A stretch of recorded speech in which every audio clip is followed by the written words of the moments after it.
Agarkar. Earlier in the day, we got to know that it was only and only AJIT Agarkar who went in with the presentation. He was the one who appeared before the Cricket Advisory Committee, the CAG, the Cricket Advisory Committee, the CAC, beg your pardon, and it does turn out to be that the three members of the Cricket Advisory Committee have unanimously now made a choice, and that is AJIT Agarkar. He is now going to be the man in charge. He is your chief selector. And we had called that news, as we said 3 hours back on our dugout. We had said that, we had given you inside details. We said that he was the only person who had been interviewed, and now it's, in a way, you can say it's confirmed, because once they said that candidates were interviewed, the press release does mention very clearly that he was unanimously recommended by the CAC, and that on the basis of seniority in terms of number of caps that he earned for India, he will now become the new chief or the chairman of selectors.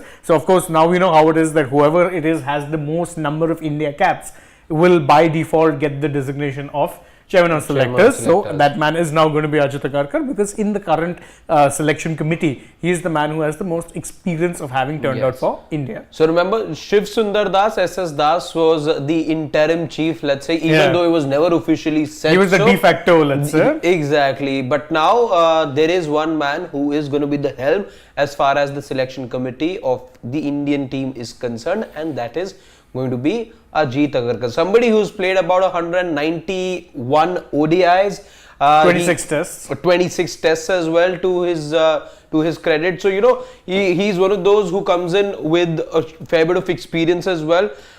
Plenty of records. He was also, by the way, one of the squad members of the 2007 World Cup, T20 World Cup, the inaugural edition of it, which India, and in many ways, he ticks most boxes that you were looking for after Chetan Sharma, whose sideline or had to be removed eventually after that expose sort of happened, or for whatever worth that expose was. Having said that, AJIT Agarkar, there were talks about you need a strong personality, somebody who has all those games and comes in with that reputation of being a big former player. AJIT Agarkar ticks many of those boxes, and like we here at Sports Today were also telling you, and do go back and watch that video as well. We've talked about who other what were the other sort of qualities you were looking at when you were picking the chief selector, and now AJIT Agarkar in many ways sort of fits the bill as well.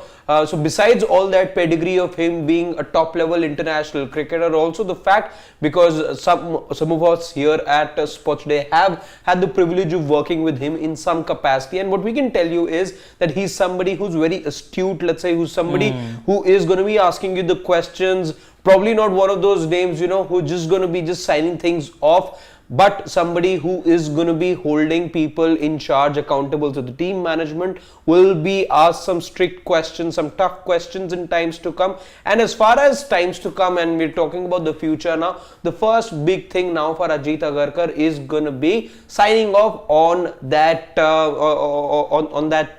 squad, let's say, as far as the T20I series against West Indies is concerned. That announcement will happen tomorrow. Yes, it's expected to be happening tomorrow, and of course you remember that a lot of us, why it is that a call is always made for someone with, let's say, a renowned former player, someone with that pedigree, is because more often than not you need a strong voice as the chairman of selectors, so that you can have, let's say, constructive criticism and feedback go from a team management and be the selection committee, because too often you will see that captains and coaches will kind of ask for something and get something. You were seeing it happen a lot recently, where for the fact that they had asked for an off spinner, and then Ashwin came back into the side. And there were not that many questions, I think, asked as to whether or not, or why is it that someone like Yuzvendra Chahal was not given enough games previously, and with someone like AJIT Agarkar, the hope is, at least, and again, this is all tentative at this point because we don't know how it is things are going to go. Remember, pressure this year is going to be ramped up in terms of selection. Not only is it an ODI World Cup, it's a home ODI World Cup. And big tournaments now coming up, so big job at hand for AJIT Agarkar, because you've got the Asia Cup coming up, you've got the ODI World Cup, and to add to the pressure, if there's already not enough of not winning anything for the last 10 years, is the fact that they are hosting the World Cup. Then, of course, a few months down the line, from the month of October, November, you will also be having the T20 World Cup. So lots and lots of cricket coming up. But just to add to the point that Shane was making about caps and how he has the most number of caps as far as the present selection committee is concerned, what you also sort of look at, and this is some a voice that sort of comes in every time you talk about a big player being dropped. Let's say KL Rahul, let's say when these hard decisions are at times made, you talk about how many players or how many selectors have actually gone ahead and played, let's say 50 ODIs or 100 ODIs. Now here is somebody who has those sort of credentials as well, because we've heard that thought sort of come in at times, that who is he to sort of not drop this player, because he's not even played so many times, he's not even had the experience of being at a World Cup, so he doesn't know what pressure is like, he doesn't know what a batter sort of goes through. Exactly. Whereas with AJIT Agarkar, you remember someone who as we were pointing out, he has, if you're going across formats, over 200 India caps. Yeah, about 221 if I have the math right. Yeah. So it's over 200 India caps, someone who has been a part of Indian teams, both from, of course, their growth stages in terms of them being a top side, as well as, of course, a team that did end up, winning the inaugural T20 World Cup. So someone with plenty of experience, also has decent coaching credentials under his belt. You remember he's done selection for the Mumbai side as well previously. He was up until very recently part of the Delhi Capitals coaching squad. So this is someone who definitely has a lot of experience, a lot of renown, a lot of pedigree. Of course, as I said, we don't really know how it is things will go, but at least you can say a step has been made in the right direction, and that's the breaking news update we have for you guys. As we confirmed earlier, AJIT Agarkar is now the chairman of the selectors and the 5th selector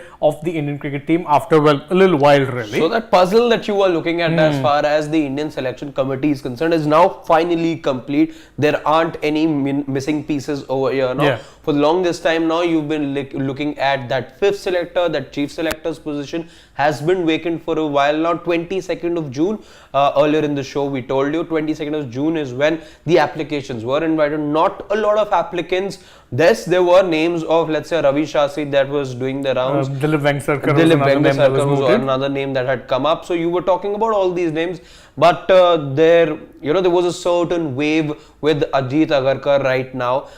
Somebody who was, by the way, who had thrown in his hat in the ring sometime back as well when the position was vacant, but back then wasn't probably the right time for AJIT Agarkar. As it turns out, unanimous selection, and was the only person who was interviewed today in Mumbai today. Even though I think he had joined from somewhere from England. That I'm not sure of, but because I was just getting to know from somewhere that perhaps AJIT Agarkar. It was a remote call. Yeah, it was a remote call. AJIT Agarkar made his presentation from somewhere in England, and yes, of course, the BCCI officials were here at the headquarters in Mumbai, but all said and done now, and you have the chief selector with you.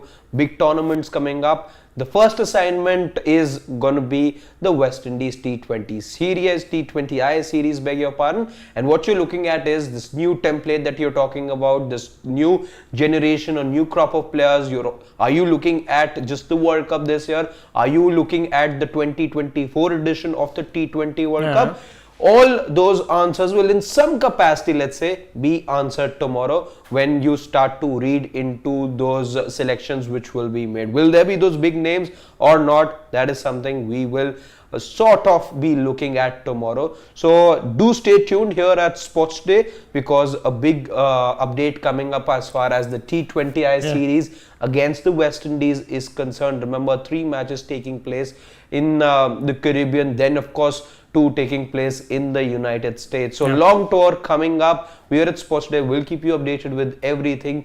Selection news coming up tomorrow for the T20 series. So that you don't miss out on that, don't forget to press that bell icon. You'll get to know exactly when we go live with all the updates with my dear colleague Shane Dias. My name is Harshat Ahuja.